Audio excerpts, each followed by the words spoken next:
حضرت عبادہ بن سامت رضی اللہ تعالیٰ عنہ سے روایت ہے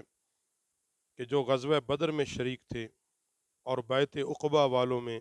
ایک نقیب تھے کہ شمع رسالت کو پروانوں نے جرمٹ میں لیا ہوا تھا، اور آپ صلی اللہ علیہ وسلم نے ان سے فرمایا مجھ سے اس بات پر بیعت کرو کہ اللہ کے ساتھ کسی کو شریک نہیں کرو گے، چوری نہیں کرو گے، زنا نہیں کرو گے، اپنی اولاد کو قتل نہیں کرو گے، جانتے بوجھتے کسی پر بہتان نہیں باندھو گے، اور نیکی کے کاموں میں نافرمانی نہیں کرو گے۔ تم میں سے جس نے یہ عہد پورا کیا تو اس کا اجر اللہ تعالیٰ کے ذمہ کرم پر، اور جو ان میں سے کسی کے اندر مبتلا ہو جائے اور دنیا میں اس کی سزا ملی تو وہ اس کا کفارہ ہوگا، اور جو ان میں سے کسی بات میں پڑا پھر اللہ نے اس پر پردہ ڈالے رکھا، وہ اللہ کے سپرد کہ چاہے وہ معاف کر دے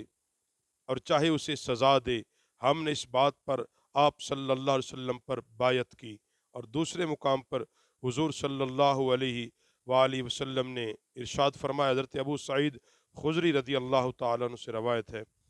فرمایا رسول اعظم صلی اللہ علیہ وسلم نے فرمایا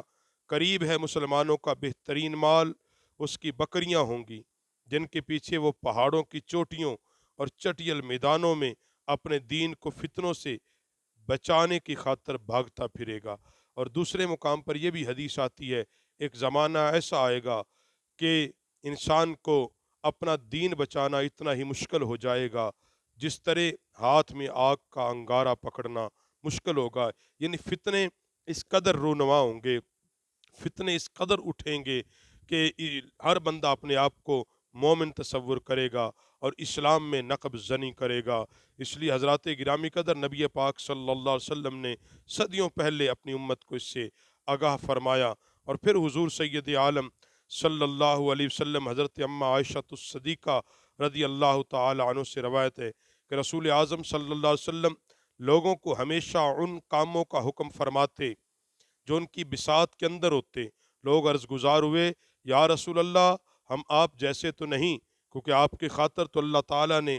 آپ کے اگلوں اور پچھلوں کے گناہوں کو معاف فرما دیا۔ آپ ناراض ہوئے کہ پر نور چہرے پر ناراضگی کے نمایاں تھی، پھر فرما رہے تھے میں تم میں سے زیادہ خدا ترس اور اللہ کا زیادہ علم رکھنے والا ہوں۔